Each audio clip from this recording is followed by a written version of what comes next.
et du Fils et du Saint-Esprit. Amen. Béni de mon Père, bonjour, nous sommes samedi de la 4e semaine du temps de Carême.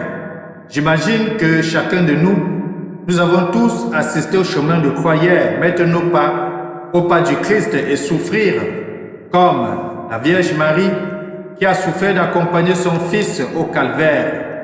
Je vous invite à continuer à méditer, à faire partager cette méditation dans tous vos réseaux, de partager la parole de Dieu, parce que lorsqu'on rencontre Jésus-Christ, on ne le garde pas pour soi, on le fait savoir autour de nous.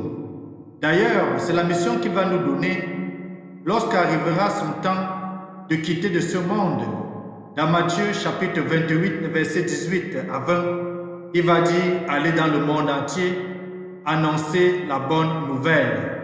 Nous sommes appelés, les bénis de mon Père, chacun et chacune à son niveau, d'être ceux-là qui annoncent la bonne nouvelle, des disciples missionnaires. Je vous invite aussi particulièrement à continuer à œuvrer de votre manière pour que nous puissions garder dans le monde entier un système de santé propice pour chacun, en étant ceux et celles qui empêchent la propagation du virus. Respectons toutes les consignes que nous sommes données, mais surtout, inclinons-nous devant la puissance du Seigneur et sollicitons sa miséricorde. Aujourd'hui, nous achevons cette semaine. Je vous invite déjà demain à ne pas manquer le 5e dimanche du temps de Carême, parce qu'après-demain, nous entrerons dimanche qui va suivre au temps de la semaine sainte. Aujourd'hui, 2 textes vont nous aider à rester en communion. D'abord, la lecture du livre du prophète Jérémie, dans lequel il va dire qu'il était comme un agneau docile qu'on amène à l'abattoir.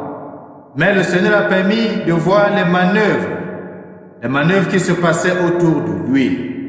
Les bénis de mon Père, c'est ainsi que nous aussi, si nous sommes en communion avec l'Éternel des armées, il ne va pas nous laisser ainsi sans nous révéler tout ce qui se passe autour de nous. Ensuite, nous allons lire l'évangile de Jésus-Christ selon Saint Jean au chapitre 7, les versets 40 à 53, dans lequel il y aura une controverse sur l'identité de Jésus. Certains vont le voir comme un prophète, comme le prophète annoncé, d'autres comme le Christ.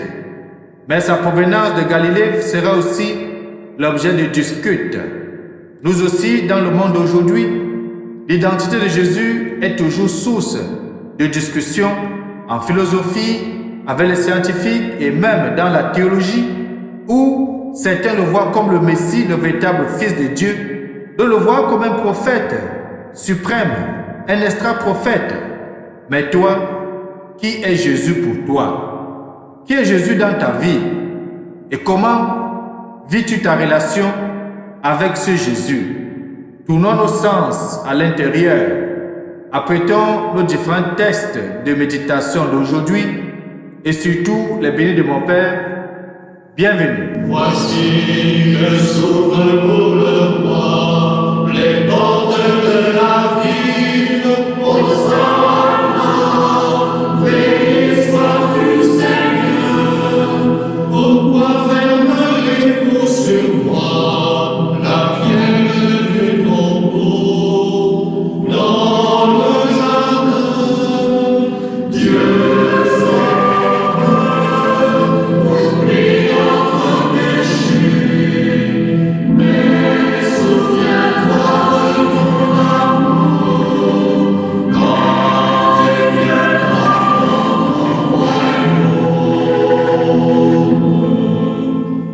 Souviens-toi de nous quand tu viendras dans ton royaume. Prions les bénis de mon Père. Sans toi, Seigneur, il nous est impossible de te plaire. Dans la tendresse que tu nous portes, guide-nous, dirige nos cœurs. Par Jésus-Christ, ton Fils bien-aimé, lui qui vit et règne avec toi dans l'unité du Saint-Esprit, Dieu maintenant et pour des siècles des siècles. Amen. Les bénis de mon Père, ouvrons chacun notre Bible au texte du prophète Jérémie, au chapitre 11. Lisons les versets 18 à 30. Je bénirai le Seigneur en tout temps. Sa louange sans cesse à mes lèvres. Je me glorifierai dans le Seigneur, que les pauvres m'entendent et soient au fait. Le Seigneur regarde les justes. Il écoute attentif à leurs cris. Le Seigneur entend ceux qui l'appellent. De toutes leurs angoisses, il les délivre. Évangile de Jésus-Christ selon Saint Jean au chapitre 7, les versets 40 à 53. En ce temps-là, Jésus enseignait au temple de Jérusalem. Dans la foule, on avait entendu ces paroles et les uns disaient « C'est vraiment lui le prophète annoncé ». D'autres disaient « C'est lui le Christ ». Mais d'autres encore demandaient « Le Christ peut-il venir de Galilée ?» L'Écriture ne dit-elle pas que c'est de la descendance de David et de Bethléem, le village de David, que vient le Christ? C'est ainsi que la foule se divisa à cause de lui. Quelques-uns d'entre eux voulaient l'arrêter, mais personne ne mit la main sur lui. Les gardes revinrent auprès des grands prêtres et des pharisiens qui leur demandèrent « Pourquoi ne l'avez-vous pas amené ?» Les gardes répondirent « Jamais un homme n'a parlé de la sorte. » Les pharisiens leur répliquèrent « Alors vous aussi, vous vous êtes laissés égarer? Parmi les chefs du peuple des pharisiens, y en a-t-il un seul qui ait cru en lui? Quant à cette foule qui ne sait rien de la loi, ce sont les maudits. » Nicodème, l'un d'entre eux, celui qui était allé précédemment trouver Jésus, leur dit « Notre loi permet-elle de juger un homme sans l'entendre d'abord pour savoir ce qu'il a fait? » Ils lui répondirent « Serais-tu toi aussi de Galilée? Cherche bien et tu verras que jamais aucun prophète ne surgit de Galilée. » Puis ils s'en allèrent chacun chez soi. Acclamons la parole de Dieu. Louange à toi, Seigneur Jésus-Christ. Serais-tu toi aussi de Galilée? Toi aussi, crois-tu à cet homme? Toi aussi t'es-tu converti à cet homme? Eh bien, mon Père, c'est ainsi que les pharisiens répondent non seulement aux soldats qui viennent faire un témoignage vrai de la qualité d'enseignement que Jésus a donné, mais aussi c'est ainsi qu'ils répondent à Nicodème qui essaye d'attirer l'attention sur la pratique de la loi. Cette scène n'est pas loin de ce que nous vivons parfois dans notre famille, parfois dans nos communautés, dans la société, dans l'église, où lorsqu'on a déjà muselé une personne, lorsqu'on a déjà comploté contre une personne, on ne veut rien entendre, du contraire, on veut tout ménager, tout orienter pour obtenir le résultat escompté, le résultat voulu. Eh bien, mon Père, il faut le dire et le redire. Cette part de l'évangile de Jean ne nous rapporte aucune parole de Jésus, mais nous montre par contre la dispute et les dissensions qui s'élèvent autour de Jésus. Jésus est vraiment ce signe de contradiction que Simeon avait annoncé à Marie.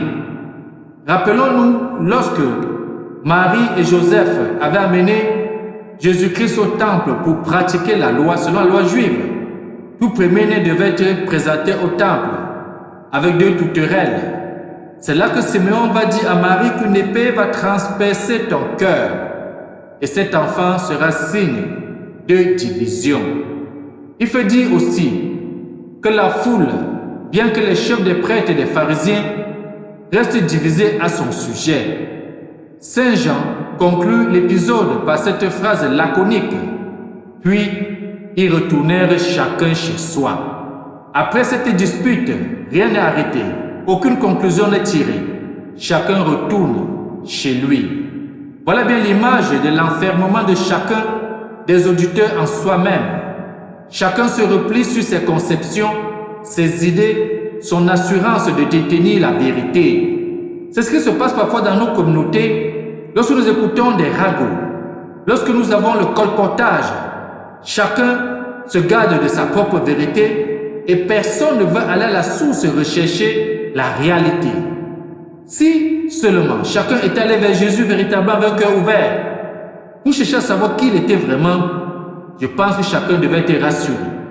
Mais chacun rentrait chez soi avec sa vérité à elle, avec sa vérité dans sa pensée et non avec la vérité de l'Écriture. Combien de Jésus a dû souffrir de constater l'enténébrement de ceux-là même qui devaient éclairer le peuple. L'apôtre Jean a dû le percevoir mieux que tout autre. Lui qui était parent du grand prêtre. Plus tard, il a connu les premières divisions qui ont déchiré l'église naissante. Parce qu'il faut dire que Saint Jean sera le dernier apôtre du Christ à quitter ce monde. Il va vivre la première dissension de l'église.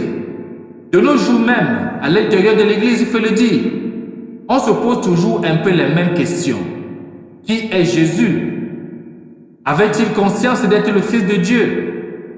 Il y a chez certains théologiens, mais aussi dans le grand public, des discussions à propos de Jésus et de son Église qui ressemblent à celles que Jésus a connues sur la terre et qui souvent n'engendrent que des oppositions stériles.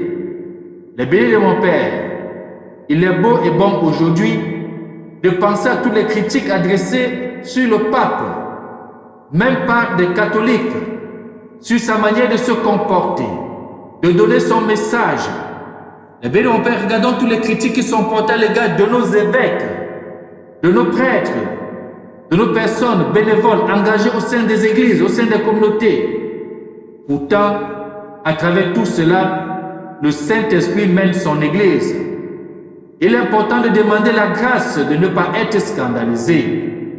Le scandale vient souvent de ce qu'on ne comprend pas, la douceur immense de notre Père du ciel, son respect de la liberté des hommes.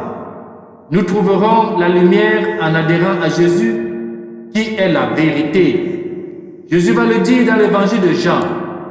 Je suis le chemin, je suis la vie et je suis la vérité. À cet enseignement d'amour que Jésus n'a pas pu livrer qu'en donnant sa vie, nous sommes appelés à adhérer sans réserve à son amour et à son enseignement. N'oublions pas donc demain d'aller célébrer le 5e dimanche du temps de carême, de prier avec nos frères et sœurs et de recevoir le Christ qui se donne sur nous, pour nous, sous forme de pain et de vin. Et que Dieu Tout-Puissant nous bénisse et nous garde, lui qui est Père, Fils et Saint-Esprit. Amen. Bonne journée.